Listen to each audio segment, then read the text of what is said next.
الحمد لله الذي هدانا سواء الطريق وجعل لنا التوفيق خير رفيق، والصلاة والسلام على من أرسله هدى وبالاهتداء حقيق ونورا به الاقتداء يليق، وعلى آله وأصحابه الذين سعدوا في مناهج الصدق بالتصديق وصعدوا في معرج الحق بالتحقيق. أما بعد، فأعوذ بالله من الشيطان الرجيم. بسم الله الرحمن الرحيم. وما نتنزل إلا بأمر ربك له ما بين أيدينا وما خلفنا وما بين ذلك وما كان ربك نسيا.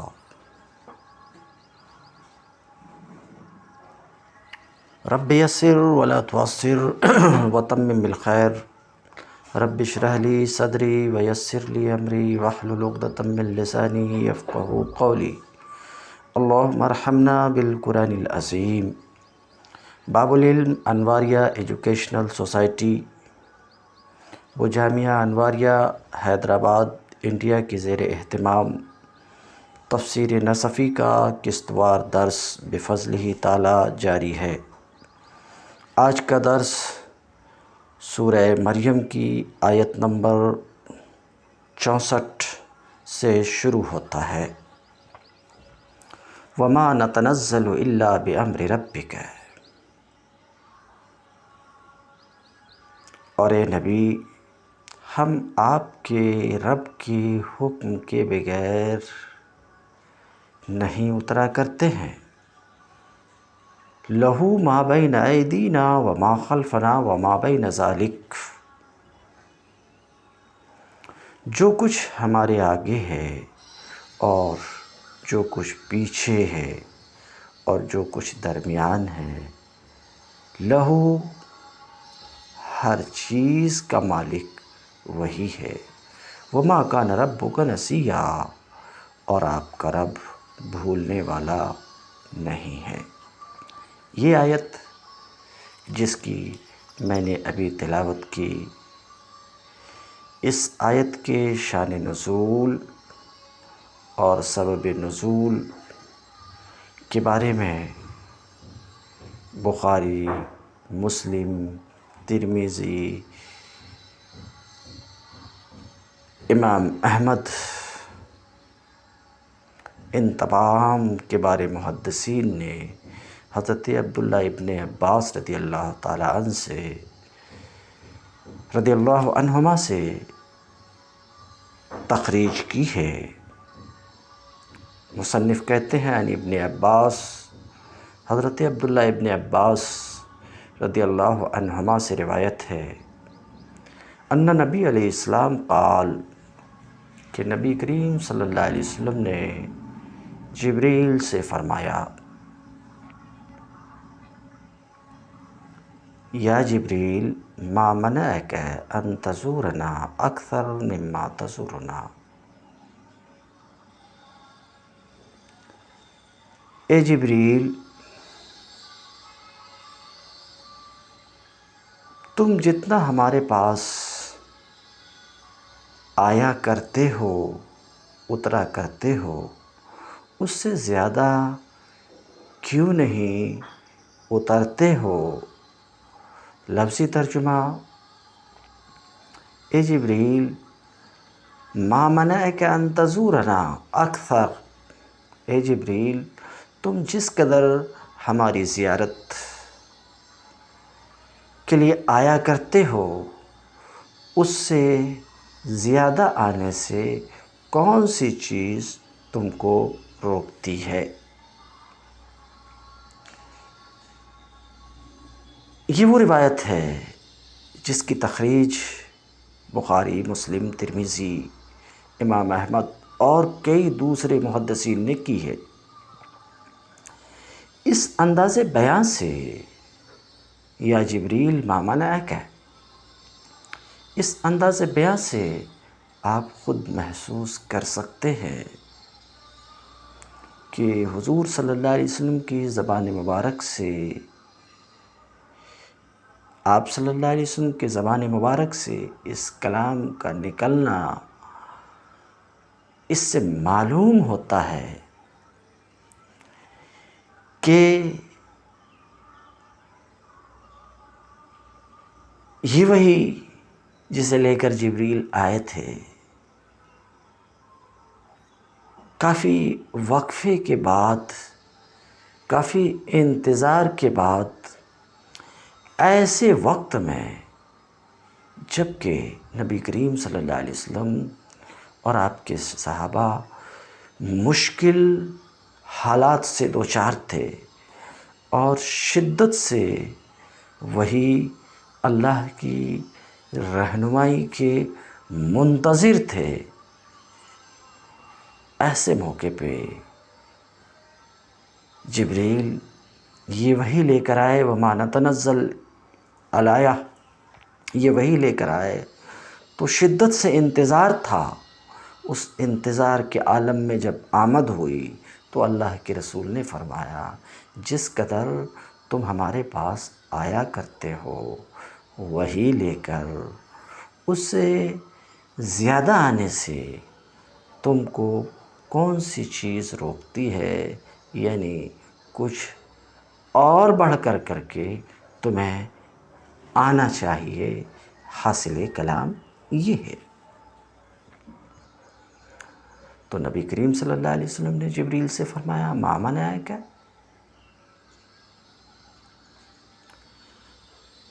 جو پیغام، جو وحی جبریل امی لے کر آئے تھے،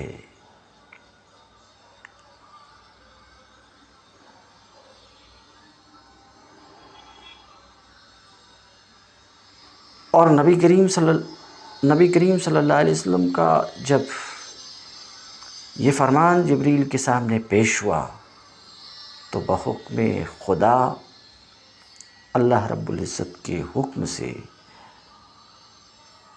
جبریل نے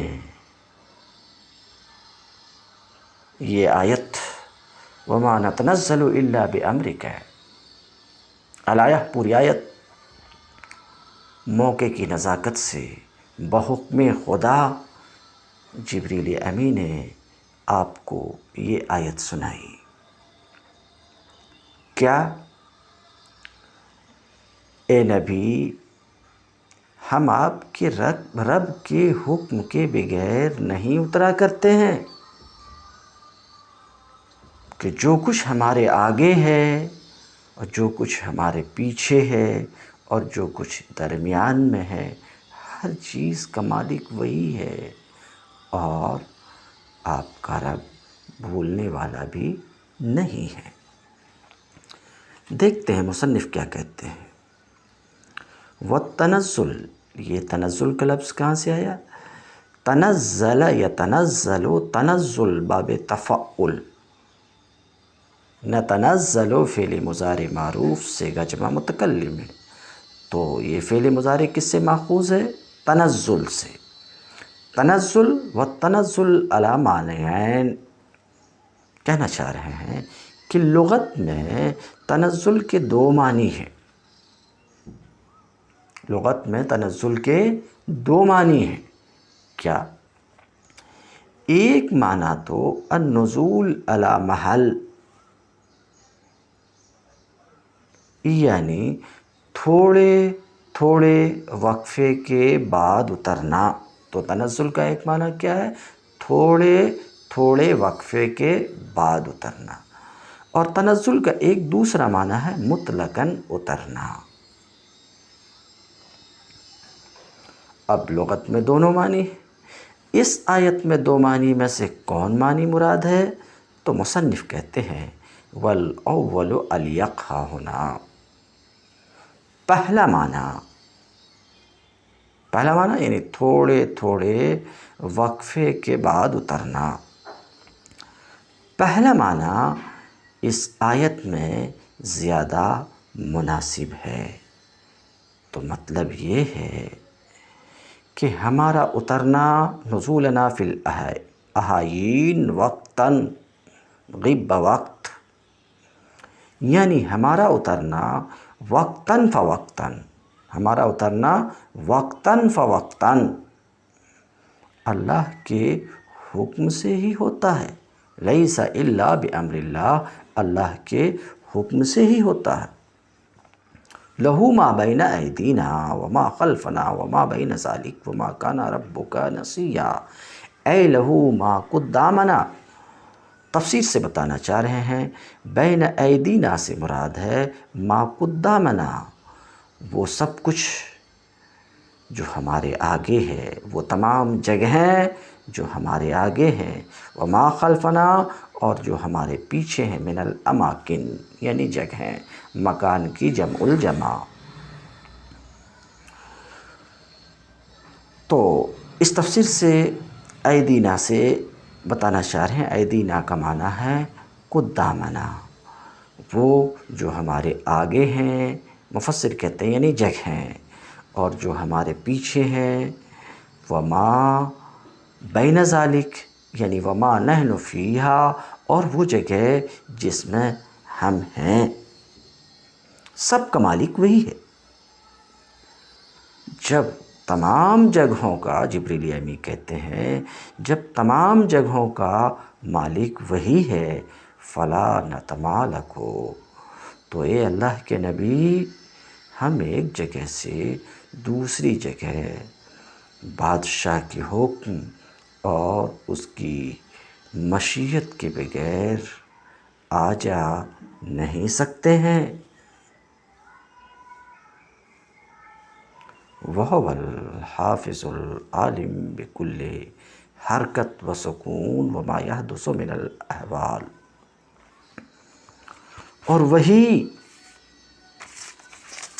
وہی نگہبان ہے، حفاظت کرنے والا ہے، العالم، دراصل وہ خود حفاظت کرنے والا ہے، جاننے والا ہے، ہر حرکت و سکون کو، یعنی ہر حرکت و سکون کا علم رکھنے والا وہ ہے، وما يحدث من الاحوال، اور تمام رونما ہونے والے حالات کا علم رکھنے والا وہ ہے، وَهُوَ الْحَافِظُ، اور ان سب کا نگہبان، ان سب کی حفاظت کرنے والا بھی وہی ہے۔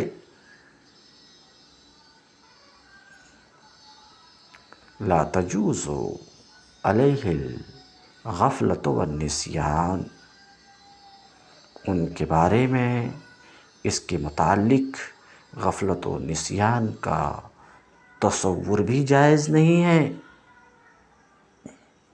کہ وہ کسی کو بھول گیا، کسی سے بے پرواہ ہو گیا، ایسا سوچنا بھی جائز نہیں ہے جب یہ حال ہے۔ پھر ہمارے لیے اے نبی کس طریقے سے روا ہے، کس طریقے سے جائز ہے، بھلا کیسے ممکن ہے کہ ہم اس کی بادشاہت میں، ملکوت، ہم اس کی بادشاہت میں ادھر ادھر پھریں اس کی اجازت کے بغیر۔ تو ہم جب کبھی آپ کی بارگاہ میں حاضر ہوتے ہیں اس کی اجازت سے ہی حاضر ہوتے ہیں، جب اس کی اجازت ہوتی ہے فوراً حاضر ہوتے ہیں، اور اس کی اجازت کے بغیر ہم آپ کی بارگاہ میں حاضر نہیں ہو سکتے ہیں۔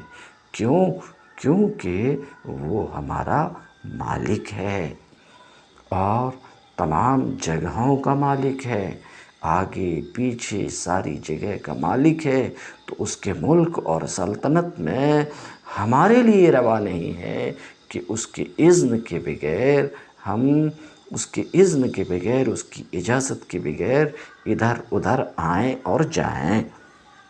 ایسا جبریل امی عرض کرتے ہیں حضور صلی اللہ علیہ وسلم کے اس فرمان کے جواب میں، یا جبریل ما منعک ان تزورنا اکثر مما تزورنا،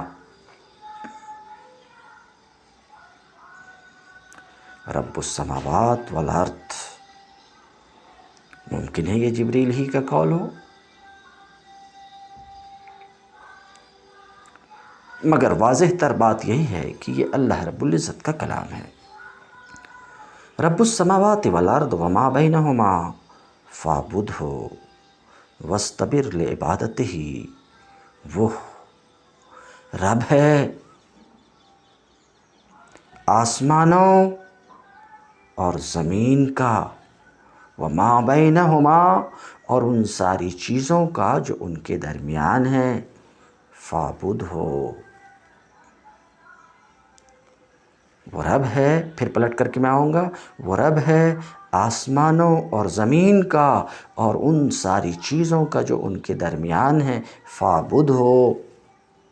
یہ فاعبد رب السماوات سے مرتبط ہے، فاعبد ہو، لہٰذا تم اس کی بندگی پر قائم رہو، وَاسْتَبِرْ لِعِبَادَتِهِ اور اس کی عبادت پر مضبوطی سے جمے رہو۔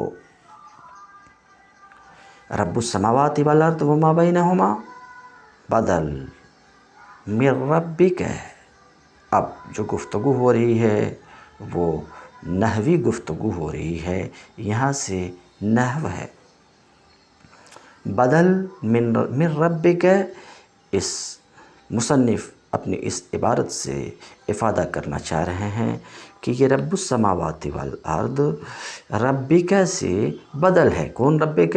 وما نتنزل الا بامر ربک، ربک سے یہ بدل ہے۔ ظاہر ہے کہ ربک سے بدل ہو تو اب عبارت ہوگی رب السماوات والارض۔ کیوں؟ کیونکہ بدل کو وہی اعراب ہوتا ہے جو مبدل من کو اعراب ہوتا ہے۔ تو ایک ترکیب یہ بھی ممکن ہے کہ یہ رب السماوات والارض ربک سے بدل ہو۔ ظاہر ہے کہ جب یہ بدل ہوگا تو رب السماوات نہیں ہوگا، رب السماوات ہوگا، تو یہ بھی ترکیب ممکن ہے۔ ہم آپ کے رب کے حکم کے بغیر نہیں آیا کرتے ہیں۔ آپ کا رب جو آسمانوں اور زمین کا رب ہے اور ان ساری چیزوں کا رب ہے جو ان کے درمیان ہے، تو ایک احتمال یہ بھی ہے کہ رب السماوات والارض یہ بدل ہو کس سے؟ ربک سے، اور بدل ہوگا تو رب السماوات پڑھا جائے گا۔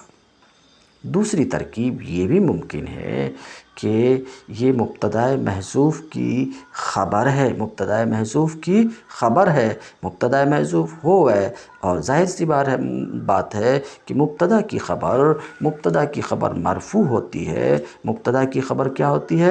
مرفوع ہوتی ہے۔ تو عبارت یہ ہوگی رب السماوات والارض، یعنی ہوا رب السماوات والارض، وہ رب ہے آسمانوں کا اور زمین کا اور ان ساری چیزوں کا جو ان کے درمیان ہے۔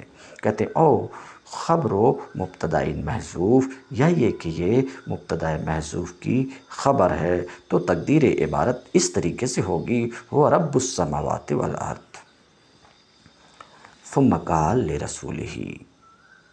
یہ جو مصنف کی عبارت آ رہی ہے، اس عبارت کے ذریعے سے فاعبد ہو واستبر کا رابطہ بتا رہے ہیں کہ فاعبد ہو واستبر لعبادتہ مرتب ہے اپنے ما قبل رب السماوات والارض وما بینہما پہ۔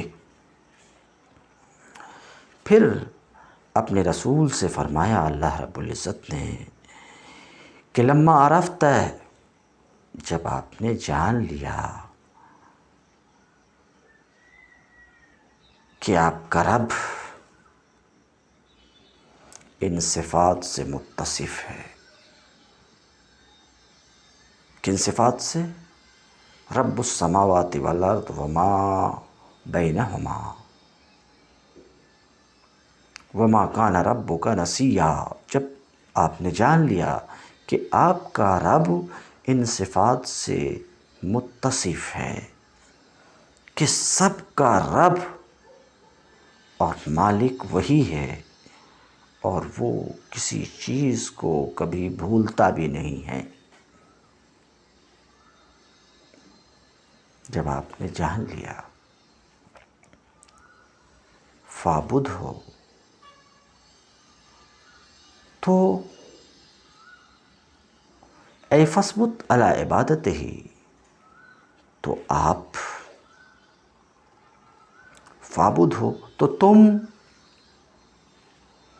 اس کی عبادت پر قائم رہو، رب السماوات والارض کی عبادت پر قائم رہو، واستبر لعبادتہ، اور اس کی عبادت پر مضبوطی سے جمے رہو، یعنی اصبر علی مکافات الحسود لعبادت المعبود، حاسدوں کی تکالیف پر صبر کرو معبود کی بندگی میں، اور تکالیف کو برداشت کرو، مصیبتوں کو برداشت کرو خالق کی عبادت میں، ایسا کرو لتتمکن من الاتیان بہ، تاکہ اللہ کی بندگی میں آپ کو جمع ہو سکے۔ حل تعلم لہ سمیعا، اے نبی کیا تم کسی کو اس کا ہم نام جانتے ہو؟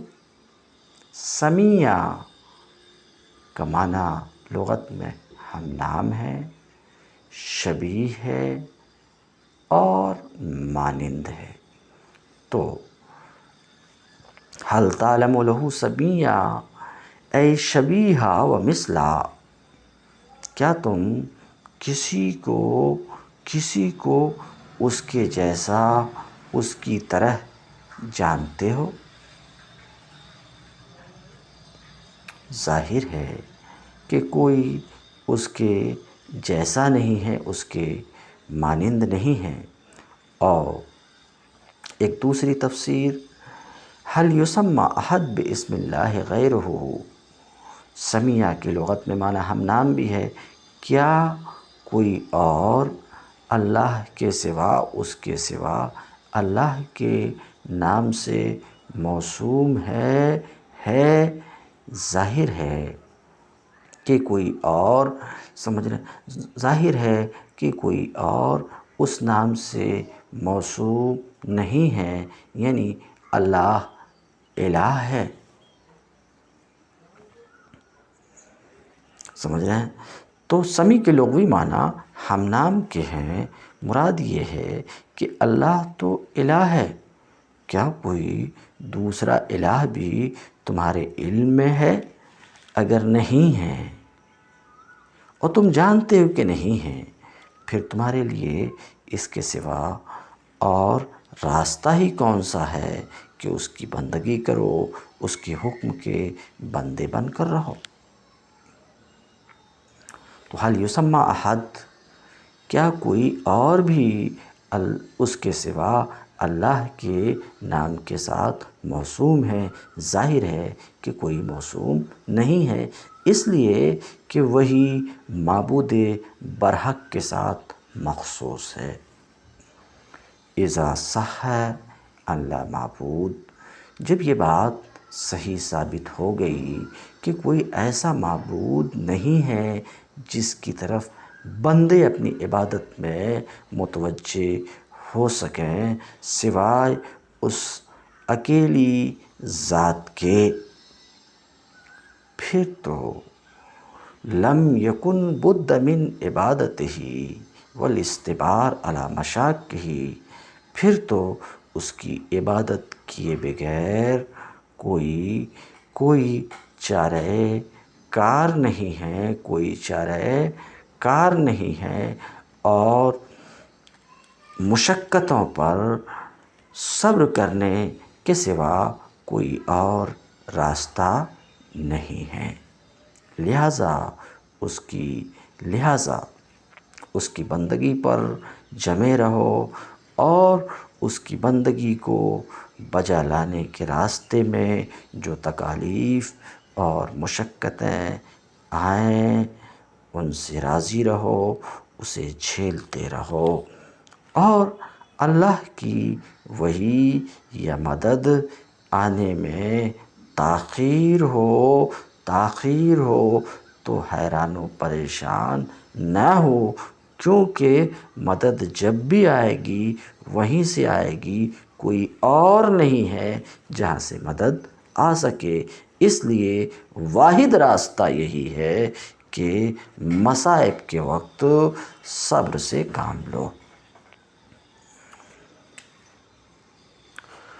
وَيَقُولُ، اگلی آیت، وَيَقُولُ الْإِنسَانُ أَإِذَا مَا مِتُّ لَسَوْفَ أُخْرَجُ حَيًّا۔ اور آدمی بولتا ہے، انسان کہتا ہے، أَإِذَا مَا مِتُّ لَسَوْفَ أُخْرَجُ حَيًّا، کیا واقعی جب میں مر چکوں گا تو پھر زندہ کر کے نکال لایا جاؤں گا؟ یہ آیت جس کا ترجمہ میں ابھی آپ کے سامنے رکھا ہوں، اس کی شان نزول میں، اس کے سبب نزول میں مصنف کہتے ہیں فتح ابی بن خلف ازما وقال۔ ابی بن خلف ایک ہڈی کو چورا کرتے ہوئے کہا، یعنی ایک بوسیدہ ہڈی کہیں سے وہ لایا اور انگلیوں سے چورا کرتے ہوئے بولا، فت یفت اے کسر یکسر، کسر توڑنا، انگلیوں سے توڑنا۔ تو ابی بن خلف ایک ہڈی کو انگلیوں سے چورا کرتے ہوئے بولا، کیا بولا؟ انبعث بعد ما صرنا کذا، ہڈی کو انگلی سے چورا کرتے ہوئے بولا، کیا ہم اس طرح چورا ہڈی ہو جانے کے بعد دوبارہ زندہ کر کے اٹھائے جائیں گے؟ یعنی اس طرح چورا ہو جانے کے بعد ہم دوبارہ زندہ کر کے اٹھائے نہیں جائیں گے۔ ابی بن خلف ایسا بولا۔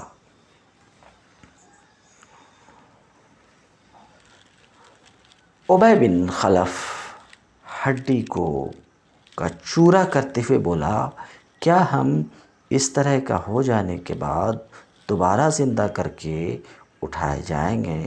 تو یہ آیت نازل ہوئی۔ کون سی آیت؟ وَيَقُولُ الْإِنسَانُ، اور انسان کہتا ہے بقول مصنف کے، یہاں پر انسان سے مراد ابی بن خلف۔ انسان کہتا ہے، کیا کہتا ہے؟ کیا واقعی جب میں مر چکوں گا تو پھر زندہ کر کے نکال لایا جاؤں گا؟ والعامل فی اذا، اب یہاں پر مصنف نحوی مسائل کو ذکر کر رہے ہیں، چند مسائل۔ والعامل فی اذا ما دل علیہ الکلام وہو ابعث، چند مسائل کو ذکر کر رہے ہیں۔ ایک، اذا میں جو اذا ہے یہ منصوب ہے، محل نصب میں ہے۔ محل نصب میں ہے تو اس میں عامل کون ہے؟ ایا اس میں عامل اخرجو ہے؟ جواب، مصنف دے رہے ہیں کہ اخرجو تو اس میں عامل نہیں ہو سکتا۔ کیوں؟ یہ بات واضح ہے، اس کو خود مصنف بیان کریں گے۔ تو اذا محل نصب میں ہے، منصوب ہے، اس میں عامل کون ہے؟ تو مصنف کہتے ہیں دلالت کلام کے مطابق اس میں عامل ابعث ہے۔ والعامل فی اذا، اور اذا میں عامل دلالت کلام کے مطابق ابعث ہے۔ مطلب یہ ہے کہ اذا ما مت ابعث، جب میں مر چکوں گا، کیا واقعی جب میں مر چکوں گا تو پھر زندہ کر کے اٹھایا جاؤں گا؟ تو اذا میں عامل ابعث ہے۔ سوال، اذا میں عامل اخرجو کیوں نہیں ہو سکتا ہے؟ لسوف اخرجو کیوں نہیں ہو سکتا؟ تو کہتے ہیں انتصابہ باخرجو ممتنع، اذا کو نصب اخرجو کی وجہ سے ممتنع ہے، نہیں ہو سکتا ہے، اخرجو اس میں عامل نہیں ہو سکتا. کیوں؟ لأن ما بعد لام الابتداء لا يعمل فيما قبلها.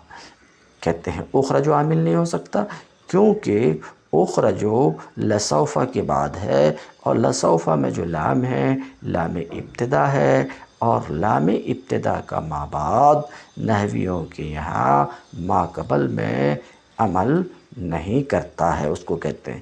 اس لیے کہ لام ابتدا کا ما بعد اپنے ما قبل میں عمل نہیں کرتا ہے، اسی وجہ سے آپ ایسا نہیں کہتے ہو الیوم لزید قائم، آپ ایسا نہیں کہتے ہو.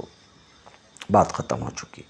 ولام الابتداء الداخل علی المضارع، یہ بات بھی آپ کو معلوم ہونا چاہیے کہ لام ابتدا جو مضارع پر آتا ہے، مضارع کو حال کے معنی میں کر دیتا ہے.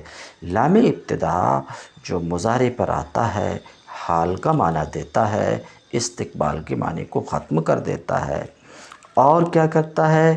مضمون جملہ کی تاکید کرتا ہے. مضمون جملہ مختصر میں جیسے ہمارا قول زید قائم، یہ جملہ ہے، اس کا مضمون جملہ ہے قیام زید.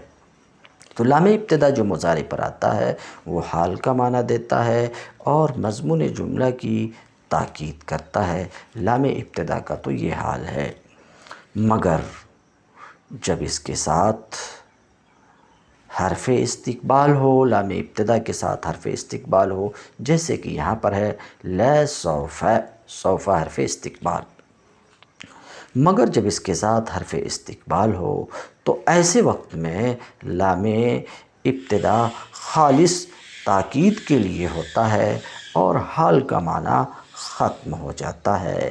اس لیے ترجمے میں کہا کیا واقعی جب میں مر چکوں گا تو پھر زندہ کر کے نکال لایا جاؤں گا، نکالا جاتا ہوں نہیں، نکال لایا جاؤں گا، کیونکہ حال کا معنی ختم ہو گیا سوف کے اس کے ساتھ ہونے کی وجہ سے. وما فی اذا ما للتوکید ایذا، اذا ما میں جو ما ہے یہ ما بھی تاکید کے لیے ہے. تو گویا کہ اس نے یوں کہا، کیا کہا؟ احقاً انا سنخرج من القبور احیاء، کیا واقعی، کیا یہ برحق ہے کہ ہمیں قبروں سے زندہ کر کے اس وقت نکالا جائے گا جب موت ہم میں سرایت کر چکی ہوگی اور ہلاکت ہم میں سرایت کر چکی ہوگی. اس نے گویا کہ ایسا کہا، اور اس کا یہ کہنا استبعاد و استنکار کے طور پہ، یعنی یہ مستنکر ہے، یہ مستبعد ہے، یہ عجیب و غریب بات ہے کہ مرنے کے بعد دوبارہ زندگی ہو. وتقدیم الظرف وإيلاؤه، اور ظرف کی تقدیم، اذا ظرف کی تقدیم، پھر حرف انکار کے قریب اس کو لانا. من قبل ان ما بعد الموت ہوا وقت، اسی قبیل سے ہے کہ موت کے بعد والے وقت میں زندگی کا ہونا ایک انوکھی چیز ہے، اور اسی سے اس شخص کو انکار تھا.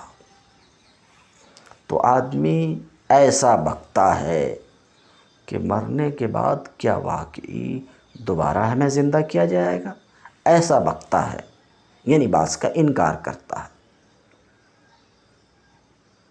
اس بات بعض کی دلیل، اولا یذکر الانسان انا خلقناہ من قبل، کیا انسان کو اتنا بھی یاد نہیں آتا ہے کہ اس سے پہلے ہم اس کو پیدا کر چکے ہیں؟ تو جو ذات ایجاد و خلق پر قادر ہے، بھلا وہ ذات اعادہ پر کیوں نہیں قادر ہوگی؟ باس کی دلیل اتنے شارٹ لفظ میں اس قدر جامع دلیل ہے کہ اتنے شارٹ لفظ میں اس سے جامع دلیل ممکن ہی نہیں ہے۔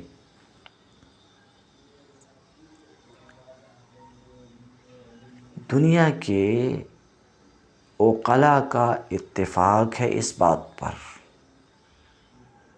کہ اعادہ ایجاد سے آسان ہے اور ایجاد اعادہ سے مشکل ہے۔ تو وہ ذات جس نے انسان کو وجود بخشا پہلی بار، تو جو ذات ایجاد پر قادر ہے، بدرجہ اولیٰ وہ اعادہ پر قادر ہوگی۔ کیوں؟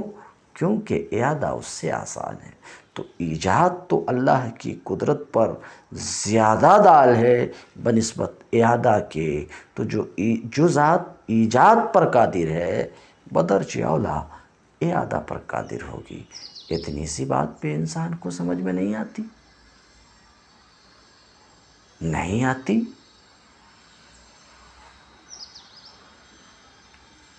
تو اس کا مطلب یہ ہے کہ وہ انسانیت سے کام نہیں لے رہا۔ اولا یذکر الانسان، کیا انسان کو اتنا بھی یاد نہیں آتا کہ ہم اس کو اس سے پہلے پیدا کر چکے ہیں؟ اولا یذکر الانسان،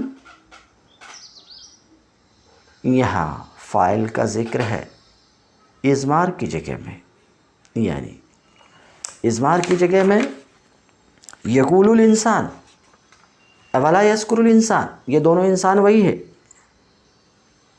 تو یہاں انسان کی جگہ صرف یذکرو ضمیر آنی چاہیے، مگر ضمیر کی جگہ فاعل اس میں ظاہر کو رکھا گیا زیادتی تقریر کے لیے اور اس بات کی طرف اشارہ کرنے کے لیے کہ انسانیت دوائی ذکر، دوائی تفکر میں سے ہے۔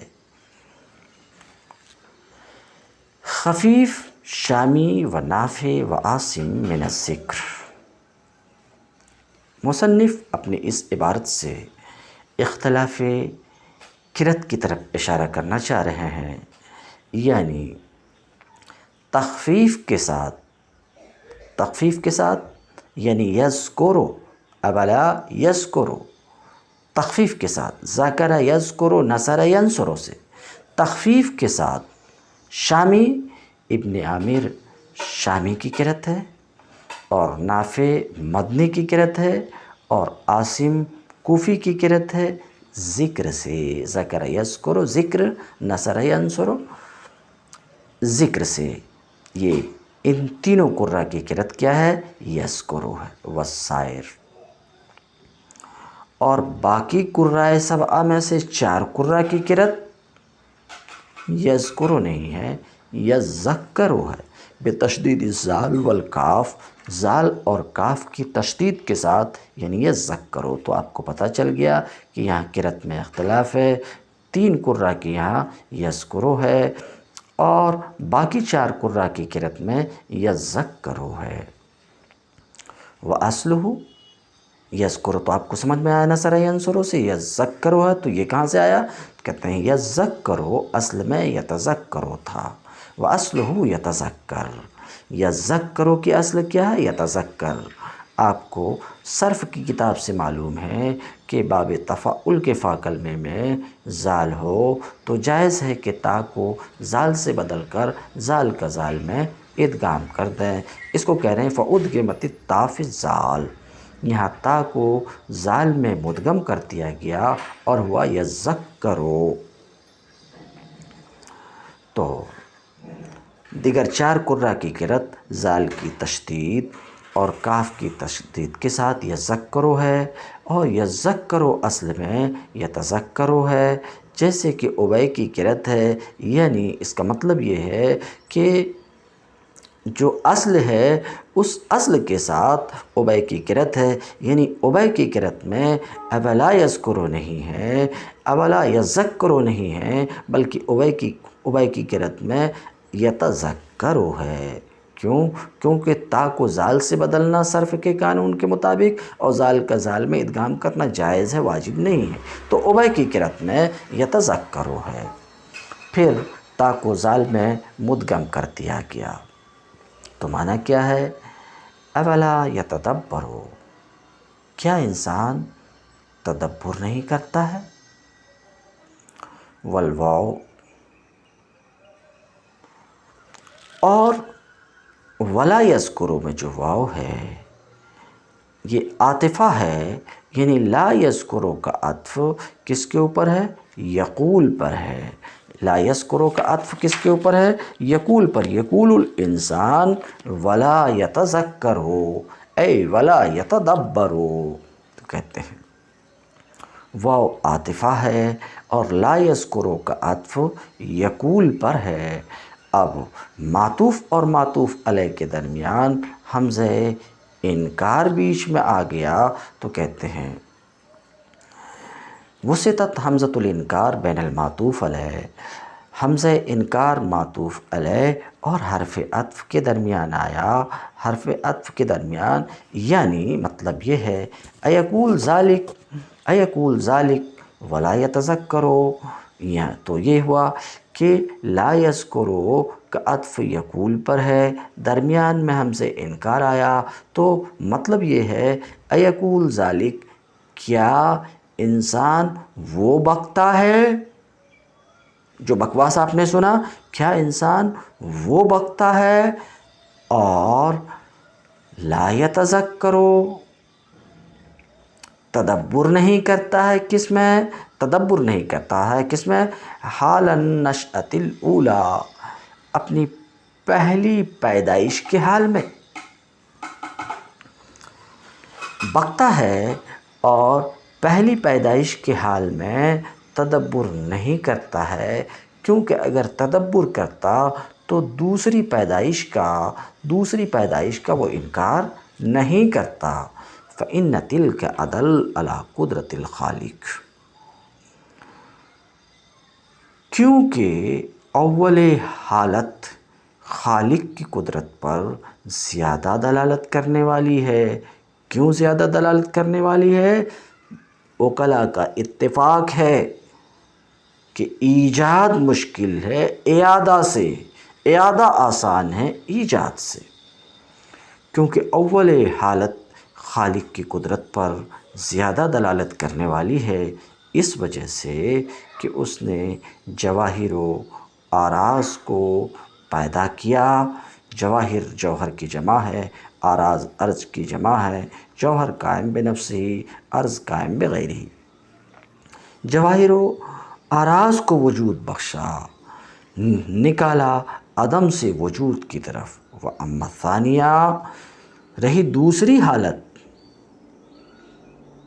فَلَيْسَ فِيهَا إِلَّا تَأْلِيفُ الْأَجْزَاءِ الْمَوْجُودَةِ، رہی دوسری حالت تو اس میں صرف اجزاء کو جمع کر دینا ہے اور تفریق کے بعد مجموعی شکل دے دینا ہے۔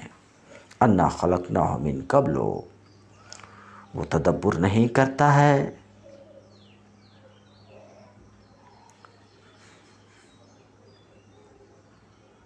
کس میں؟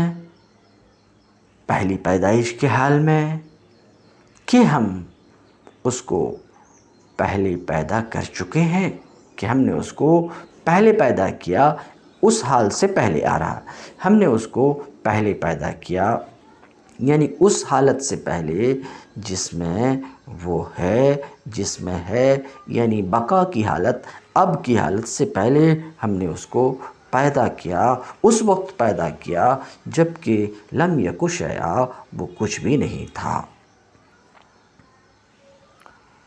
بات ختم ہو چکی۔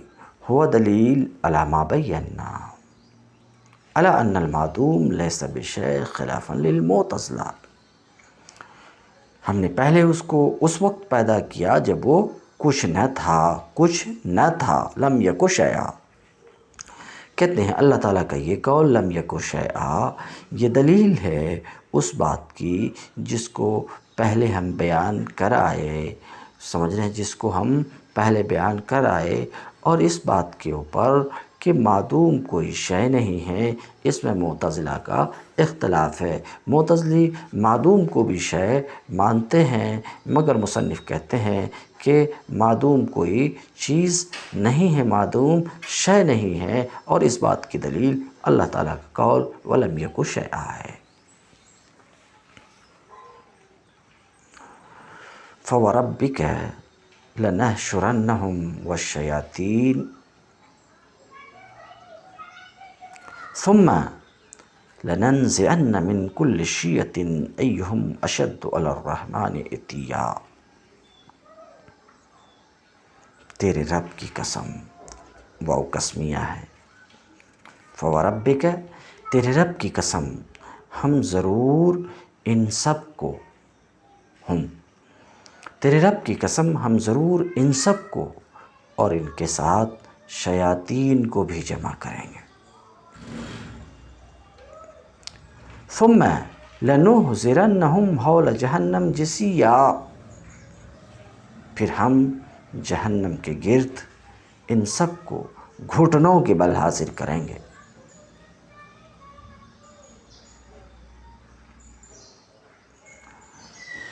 ای الکفار المنکرین للبعث، اس تفسیر سے اشارہ کرنا چاہ رہے ہیں کہ ہم کی ضمیر کا مرجع کفار ہے، ہم ان سب کو یعنی ان کافروں کو جو بعث کا انکار کرنے والے ہیں، جیسے کہ اوپر میں ذکر ہوا، ان سب کو، والشیاطین، اور ان کے ساتھ شیاطین کو، واو عاطفہ ہے، یہ واو میں کے معنی میں زیادہ وقع ہے، تو مطلب یہ ہے یحشرون مع قرنائہم من الشیاطین الذین اغووہم یقرن کل کافر مع شیطان فی سلسلہ، یعنی ان کو ان کے قرین شیاطین کے ساتھ اٹھایا جائے گا، ان شیاطین کے ساتھ جنہوں نے ان کو اغوا کیا،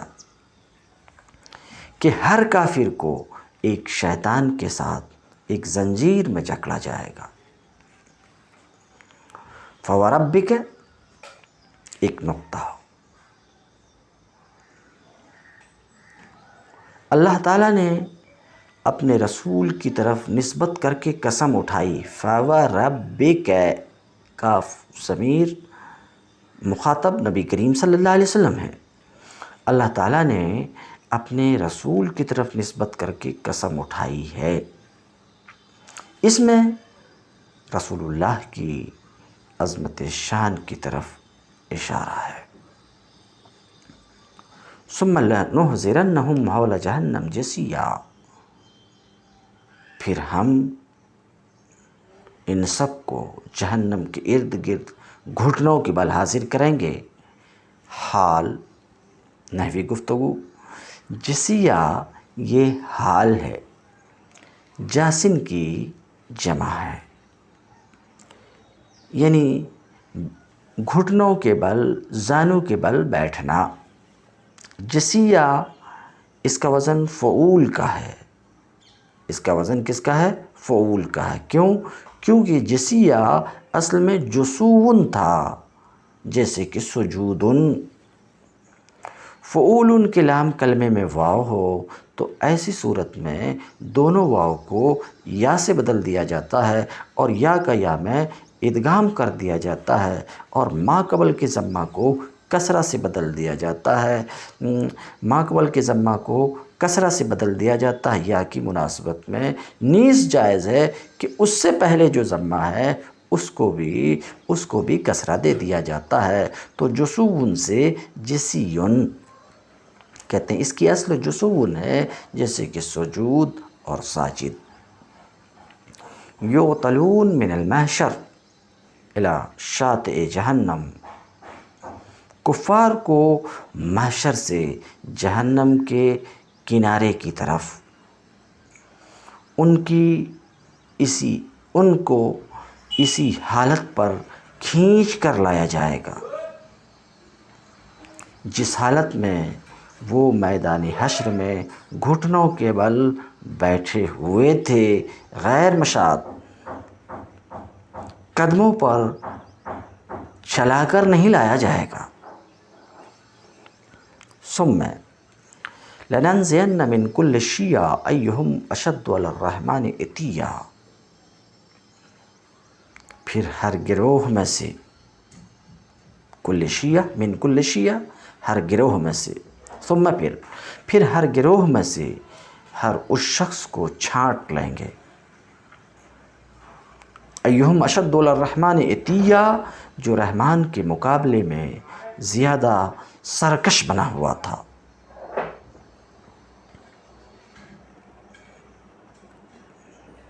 شیعہ پیرو گروپ کو کہتے ہیں۔ مطلب یہ ہے کہ جس نے گمراہوں میں سے کسی گمراہ کی پیروی کی،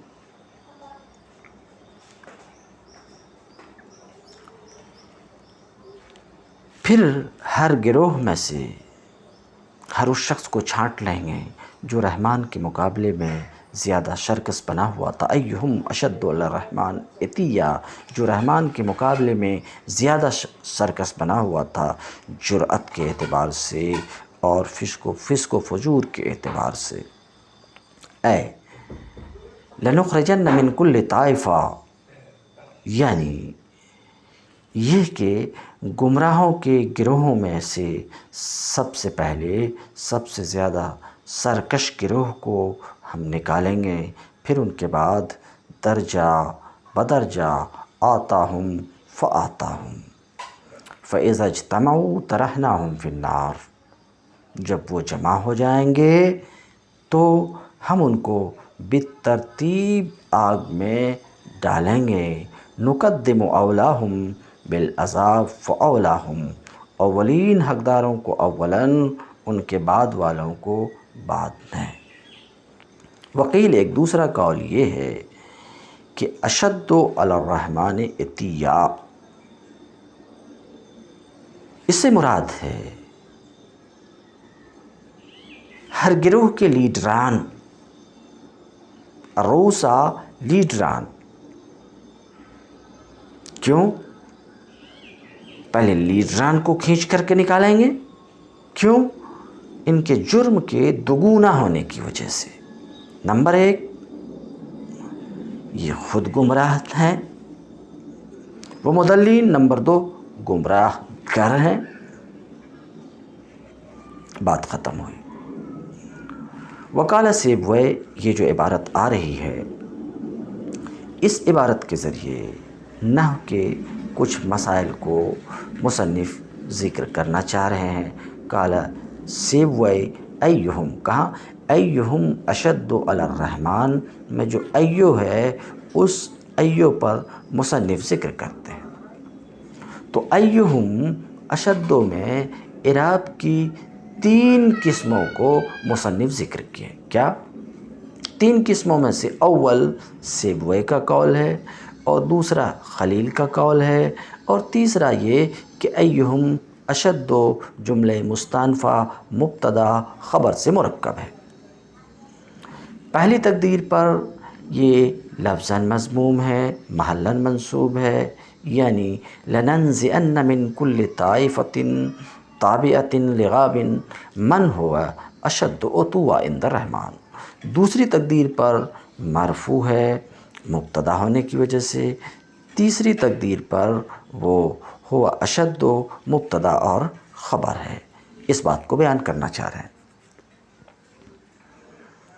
کہتے ہیں قال سیبویہ، سیبویہ نے کہا ایہم مبنی علی الضم ہے، ایہم میں جو ایو ہے یہ مبنی علی الضم ہے۔ کیوں؟ صدر جملہ کے ساکت ہونے کی وجہ سے، صدر جملہ جو اس کا صلہ ہے اس کے ساکت ہونے کی وجہ سے، اور وہ کون ہے؟ اور وہ ہوا ہے۔ کہاں؟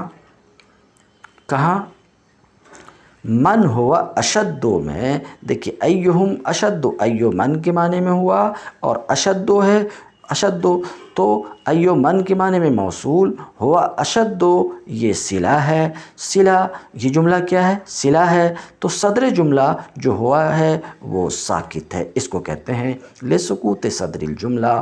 صدر جملہ جو صدر جملہ کے ساکت ہونے کی وجہ سے، اس جملہ کے صدر کے ساکت ہونے کی وجہ سے جو صلہ ہے اور وہ ہوا ہے من ہوا اشد میں، حتی لو جیء بہ، کہ اگر اس کو لایا جاتا تو اس کا اعراب نصب والا ہوتا۔ وقیل، اور کہا گیا ایک دوسرا قول یہ ہے کہ ایہم ہو اشد، وہذا، اور یہ اس لیے کہ صلہ موصول کی توضیح اور تبیین کرتا ہے، جس طریقے سے کہ مضاف الیہ مضاف کی توضیح اور تخصیص کرتا ہے، تو جس طریقے سے مضاف الیہ کا حذف من قبلوں میں مضاف کو لازماً مبنی بنا دیتا ہے، اسی طرح حذف صلہ سے بھی موصول کو مبنی بننا چاہیے، یا کم از کم ایسی چیز بنے جس کو بنا لازمہ ہے۔ وہ موضوعہ نصب بننزع، اور محلاً اسے نصب ہے ننزع کی وجہ سے۔ وقال الخلیل، اور خلیل کا قول یہ ہے کہ ایو یہ معرب ہے، وہی مبتدا، اور وہ مبتدا ہے، اور اشد اس کی خبر ہے، اشد اس کی خبر ہے، اور اسے حکایت کے بنا پر رفع ہے، اور اس کی تقدیر اس طریقے سے ہے لننزعن الذین یقال فیہم ایہم اشد علی الرحمن عتیا، ویجوز ان یکون النزع، تیسری ترکیب، یجوز ان یکون النزع واقعا علی من کل شیعہ، اور یہ بھی ممکن ہے کہ نزع واقع ہو من کل شیعہ پر، جیسے کہ وَوَهَبْنَا لَهُم مِّن رَحْمَتِنَا میں ہبہ یہ واقع ہے رحمت پر، تو معنی یہ ہوا لَنَنزِعَنَّ بَعْضَ كُلِّ شِیعہ، ہم ضرور نکالیں گے ہر گروہ کے بعض کو، تو کأن قائلاً قال، گویا کہ قائل نے یہ سوال کیا کہ وہ کون ہیں؟ فقیل، تو جواب دیا گیا ایہم اشد عتیا، تو یہ جملہ مستأنفہ ہوا کہ سائل کے سوال کے جواب میں ہے۔ وعلی علی الرحمن، علی یہ افعل سے متعلق ہے، یعنی رحمان کے مقابلے میں جو زیادہ شرکس ہے۔ ثم لنحن عالم بالذین هم اولی بہا صلیہ، پھر ہم یہ جانتے ہیں کہ ان میں سے کون سب سے بڑھ کر جہنم میں جھونکے جانے کا زیادہ مستحق ہے، احق بالنار زیادہ مستحق ہے، صلیہ تمیز ہے، اسی لیے بتانا چاہ رہے نصب ہے تمیز کے بنا پر، اے دخول جھونکے جانے داخل ہونے کا، والبا بہا میں جو با ہے یہ اولا سے متعلق ہے۔ تم الدرس اليوم، وآخر دعوانا ان الحمد للہ رب العالمین۔